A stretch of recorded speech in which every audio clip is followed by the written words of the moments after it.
आज है 13 मई 2024 दिन सोमवार। Welcome back to Clean News UP. चलिए देखते हैं उत्तर प्रदेश की 25 फटाफट बड़ी खबरों को। स्याही का निशान दिखाओ और मुफ्त पेट्रोल ले जाओ, कानपुर के पेट्रोल पंप की अनोखी स्कीम। लोकसभा चुनाव में ज्यादा से ज्यादा मतदान सुनिश्चित करने के लिए कानपुर के एक पेट्रोल पंप मालिक ने अनोखी स्कीम निकाली। शर्त यह है कि उंगली पर स्याही का निशान दिखाओ और मुफ्त में पेट्रोल ले जाओ। पतारा कस्बे के पास स्थित कुशमांडा पेट्रोल पंप और रामचंद्र पेट्रोल पंप पर आज 13 और 14 मई दोनों दिन मुफ्त पेट्रोल की स्कीम चालू रहेगी। अकबरपुर इटावा कन्नौज लोकसभा के 10,01,803 मतदाता 31 प्रत्याशियों के बनेंगे भाग्य विधाता। कानपुर देहात में माती स्थित कलेक्ट्रेट मैदान से रविवार को पोलिंग पार्टीज को रवाना किया गया। 263 वाहनों से 1173 पोलिंग पार्टीज रूटवार तय वाहनों से बूथों पर पहुंची। पोलिंग कार्मिकों ने ईवीएम व वीवीपैट की जांच की। इसके साथ ही मतदान सामग्री का मिलान किया। आज सोमवार को सुबह 7 बजे से मतदान होगा। अकबरपुर इटावा व कन्नौज लोकसभा के 10,01,803 मतदाता आज कुल 31 प्रत्याशियों के भाग्य का फैसला करेंगे।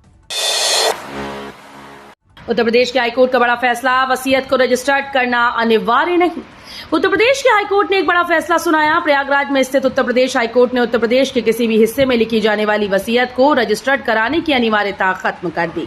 पूरे उत्तर प्रदेश में इलाहाबाद हाईकोर्ट के इस फैसले का व्यापक स्वागत किया जा रहा है। उत्तर प्रदेश हाईकोर्ट का ये फैसला ऐसे समय में आया जब पूरे उत्तर प्रदेश में वसीयत के मामलों से जुड़े विवाद और मुकदमे बढ़ते जा रहे थे। दिल्ली गाजियाबाद मेरठ के लिए खुशखबरी, स्टेशन पर मिलेगी सुविधा, लोगों के चेहरे खिले।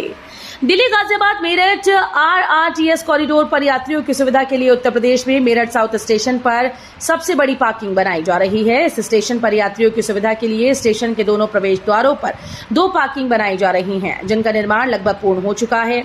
मेरठ साउथ स्टेशन पर जल्द नमो भारत ट्रेन में सफर करने की सुविधा उपलब्ध होगी। माफिया मुक्त घोषित होगी यूपी, सीएम योगी ने बताया 4 जून के बाद का एक्शन प्लान। उत्तर प्रदेश के मुख्यमंत्री योगी आदित्यनाथ ने माफिया को चेतावनी देते हुए कहा कि 4 जून के बाद हमारी सरकार यूपी को माफिया मुक्त राज्य घोषित करने के लिए एक निश्चित कट ऑफ तारीख देगी। उन्होंने कहा कि सभी माफिया नेताओं की तरफ से अर्जित संपत्तियों को जब्त किया जाएगा और गरीबों, अनाथों, महिला संरक्षण गृहों और दिव्यांगों के घरों के लिए आवंटित कर दिया जाएगा। जेवर एयरपोर्ट के लिए नए एक्सप्रेसवे की तैयारी, नोएडा अथॉरिटी ने एनएचएआई को दोबारा लिखा लेटर। जेवर में बन रहे इंटरनेशनल एयरपोर्ट से कनेक्टिविटी के लिए नोएडा के लोगों को एक नई सौगात मिल सकती है। बताया जा रहा है कि नोएडा ग्रेटर नोएडा एक्सप्रेसवे के समानांतर 32 किलोमीटर का नया एक्सप्रेसवे बनाया जाएगा। नोएडा में 28 किलोमीटर का ये एक्सप्रेसवे होगा, जबकि 4 किलोमीटर का लिंक रोड बनाकर इसको एयरपोर्ट से कनेक्ट किया जाएगा। नए एक्सप्रेसवे को बनाने के लिए नोएडा प्राधिकरण ने एनएचएआई को पत्र लिखा था। नोएडा शहर में जल्द ही मिलेंगे बेहद सस्ते घर, प्राधिकरण ने कर ली तैयारी। उत्तर प्रदेश के नोएडा शहर में जल्द ही बेहद सस्ते मकान मिलेंगे। नोएडा में मिलने वाले फ्लैट इतने सस्ते होंगे कि पूरे दिल्ली एनसीआर में इतने सस्ते फ्लैट और कहीं नहीं हैं। नोएडा शहर की पूरी व्यवस्था संभालने वाले नोएडा प्राधिकरण ने सस्ते फ्लैट उपलब्ध कराने की पूरी तैयारी कर ली। लोकसभा चुनाव की आचार संहिता समाप्त होने के तुरंत बाद नोएडा शहर में सस्ते फ्लैट देने की योजना लाई जाएगी। योगी आदित्यनाथ को ठिकाने लगाएंगे पीएम मोदी, केजरीवाल के दावे पर क्या बोले यूपी के सीएम। तिहाड़ जेल से अंतरिम जमानत पर बाहर निकले दिल्ली के मुख्यमंत्री और आम आदमी पार्टी के मुखिया अरविंद केजरीवाल ने बड़ा दावा किया। उन्होंने शनिवार को कहा था कि प्रधानमंत्री नरेंद्र मोदी 75 की उम्र को पार करते ही सबसे पहले उत्तर प्रदेश के मुख्यमंत्री योगी आदित्यनाथ को ठिकाने लगाएंगे। इसके बाद अमित शाह को देश का प्रधानमंत्री बनाएंगे। उनके इस बयान पर सबसे पहले अमित शाह ने प्रतिक्रिया दी। उन्होंने कहा था कि विपक्षी दल इसको लेकर गलतफहमी में न रहें। अब बारी योगी आदित्यनाथ की थी। गोरखपुर का यह नया स्टेशन यात्रियों के लिए बनकर तैयार, आज से चलेंगी ट्रेन्स। गोरखपुर कैंट स्टेशन से आज 13 मई से ट्रेन का परिचालन शुरू हो जाएगा। शुरुआत में गोरखपुर से नरकटियागंज और सिवान रूट की पैसेंजर ट्रेन चलाई जाएंगी। आने वाले दिनों में कैंट स्टेशन से नरकटियागंज, छपरा, वाराणसी रूट पर चलने वाली पैसेंजर, डेमू और मेमू ट्रेन चलने लगेंगी। ट्रेन संचालन को लेकर परिचालन, विद्युत, सिग्नल, यांत्रिक और इंजीनियरिंग विभाग ने तैयारियां तेज कर दी। जेईई भर्ती में एक पद के लिए 500 दावेदार, 968 पदों के लिए मांगे गए आवेदन। कर्मचारी चयन आयोग के junior engineer civil mechanical electrical quantity surveying and contracts भर्ती 2024 के लिए एक पद पर 500 अभ्यर्थियों ने दावेदारी की। आयोग ने 28 मार्च से 19 अप्रैल तक ऑनलाइन आवेदन मांगे। केंद्र के विभिन्न मंत्रालयों, विभागों, कार्यालयों में जूनियर इंजीनियर के 400,968 पदों के लिए देश भर से कुल 4,83,557 अभ्यर्थियों ने आवेदन किया। ग्रेच्युटी का अधिकार सेवा अवधि पर निर्भर, रिटायरमेंट उम्र पर नहीं, हाईकोर्ट का फैसला। इलाहाबाद हाईकोर्ट ने एक आदेश में कहा कि सरकारी कर्मचारी को ग्रेच्युटी उसकी सेवा के वर्षों के आधार पर देय होगी, न कि जिस उम्र में वो रिटायर होता है। कोर्ट ने कहा कि 60 वर्ष की उम्र में रिटायरमेंट कोई ऐसा अधिकार नहीं जिससे कर्मचारी को ग्रेच्युटी प्राप्त करने का अधिकार प्राप्त हो जो उसके पास नहीं है। कर्मचारी को ग्रेच्युटी का अधिकार उसके द्वारा सेवा किए गए वर्षों के नंबर के अनुसार मिलता है। बसपा के लिए अब अकेले माहौल बनाएंगी मायावती, विरोधियों का बिगाड़ेंगी खेल। लोकसभा चुनाव के लिए अब शेष 4 चरण बचे हैं। अन्य दलों के कई नेता जहां अपने पार्टी के पक्ष में माहौल बनाने में जुटे हैं, वहीं मायावती अकेले स्टार प्रचारक के रूप में कमान संभाले हैं। आकाश आनंद के सभी कार्यक्रम रद्द करने के साथ ही सोशल मीडिया पर पार्टी की बात भी सावधानी पूर्वक रखी जा रही है। मायावती अवध के साथ अब पूर्वांचल को भी मथेंगी।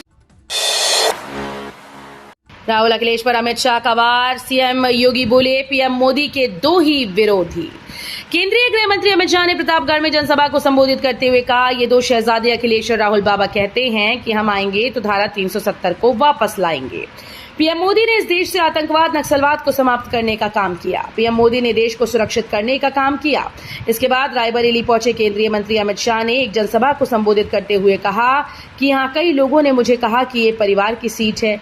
प्रियंका गांधी ने कहा कि मैं अपने परिवार से वोट मांगने आई हूं। आज सोमवार 13 मई को रहेगा सार्वजनिक अवकाश। 13 मई को स्कूल और कॉलेज के साथ ही सरकारी कार्यालय बंद रहेंगे, जहां चौथे चरण के मतदान होना है। निजी कार्यालयों से कहा गया कि वे अपने कर्मचारियों को मतदान के दिन सवैतनिक छुट्टियां लेने की अनुमति दें।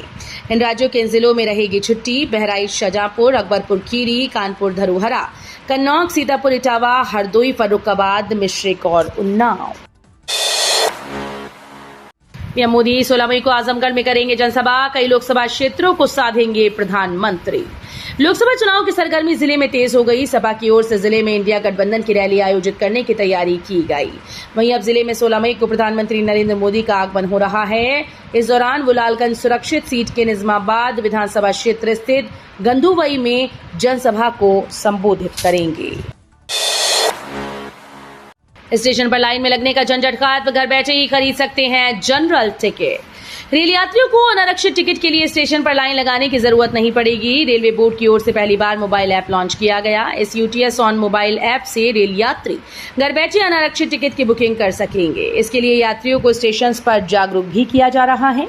रेलवे स्टेशन पर टिकट के लिए घंटों यात्रियों को लाइन में खड़ा होना पड़ता है। स्मृति ईरानी ने दी राहुल प्रियंका को बहस करने की खुली चुनौती। अमेठी से चुनाव लड़ रही स्मृति ईरानी ने राहुल और प्रियंका को बहस करने की खुली चुनौती दी। मालूम हो कि राहुल गांधी ने एक सवाल के जवाब में कहा था कि वो मोदी से बहस कर सकते हैं, लेकिन मोदी उनसे बहस नहीं करेंगे। अब इस पर स्मृति ईरानी पलटवार हो गई। स्मृति ने राहुल गांधी और प्रियंका गांधी को चुनौती दी। उन्होंने कहा कि कांग्रेस खुद मुद्दों से भाग रही है। अखिलेश यादव बोले, जान और संविधान को बचाना है तो भाजपा का करें सफाया। सपा अध्यक्ष और पूर्व मुख्यमंत्री अखिलेश यादव ने कहा कि ये चुनाव संविधान और देश बचाने को लेकर हो रहा है।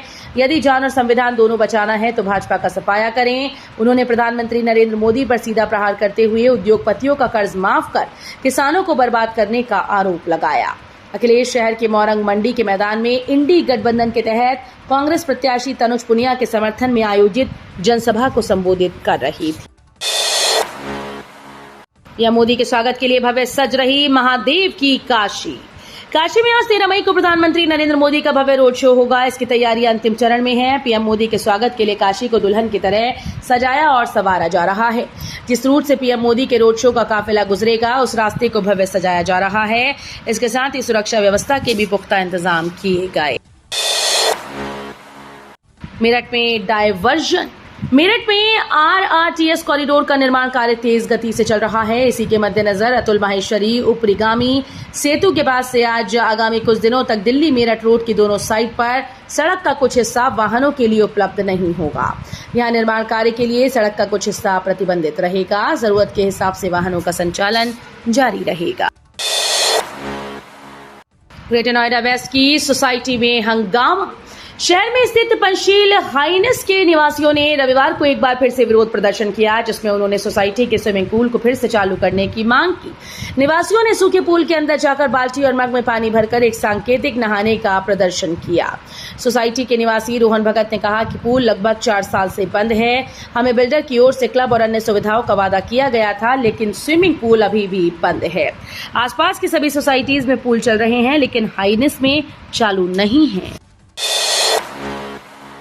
गिरी विमान यात्रियों की संख्या जनवरी की तुलना में आधी रह गई। फ्लाइट कई डेली सर्विसेज हुई वीकली। रामनगरी के महर्षि वाल्मीकि अंतर्राष्ट्रीय एयरपोर्ट से उड़ान भरने वाली कई सीधी फ्लाइट का संचालन इन दिनों ठप है। यात्रियों की कमी और विमान कंपनीज में हो रही उठापटक इसकी प्रमुख वजह मानी जा रही है। अयोध्या से चेन्नई और कोलकाता की रोजाना फ्लाइट मौजूदा समय में वीकली कर दी गई। मुंबई के लिए भी सिर्फ एक ही फ्लाइट बची है। गैंगस्टर ने जेल से बेच दी लग्जरी गाड़ी। सवालों के घेरे में आरटीओ एसएसपी ने बिठाई जांच। जालसाजी के मामले में जेल गए गैंगस्टर विकास ने जेल में रहने के दौरान ही अपनी 45 लाख की लग्जरी गाड़ी बेच दी। गैंगस्टर में जब्ती के डर से उसने ये कदम उठाया। फिलहाल उसकी गाड़ी बेचने से ज्यादा इस बात की हैरानी है कि उसने जेल में रहते ही ये कैसे किया। इस मामले में आरटीओ भी घिर रहा है। उधर शिकायत सामने आने पर एसएसपी ने मामले की जांच शुरू कर दी। शाहरुख खान, सनी देओल और अतीक अहमद को क्लीन चिट। कमिश्नर ने 14 घंटे के गुंडा एक्ट के मामले की सुनवाई।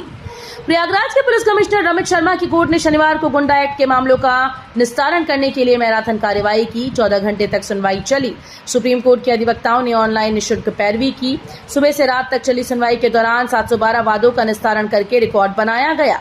पुलिस अफसर के इस महाअभियान से न केवल अतीक अहमद बल्कि शाहरुख खान, गब्बर, सनी देओल और ठाकुर जैसे लोगों को बड़ी राहत मिली। मामूली गलती पर भी नौकरी से हाथ धो बैठेंगे। एससी के फैसले से समझ लें सीआरपीएफ का नियम। सुप्रीम कोर्ट ने सीआरपीएफ के उस नियम को बरकरार रखा जिसमें ये प्रावधान है कि सजा के तौर पर कंपलसरी रिटायरमेंट दिया जा सकता है। सुप्रीम कोर्ट ने कहा कि सीआरपीएफ एक्ट के तहत मामूली सजा के तौर पर कंपलसरी रिटायरमेंट दिया जा सकता है। केंद्र सरकार को ये लिबर्टी है। सुप्रीम कोर्ट ने सीआरपीएफ एक्ट 1949 का हवाला देकर कहा कि कंट्रोल शब्द के मायने यहाँ अनुशासनात्मक कंट्रोल है। तो ये थी आज की 25 फटाफट बड़ी खबरें। अगर आपको न्यूज पसंद आई हो तो वीडियो को लाइक और शेयर जरूर करें। धन्यवाद।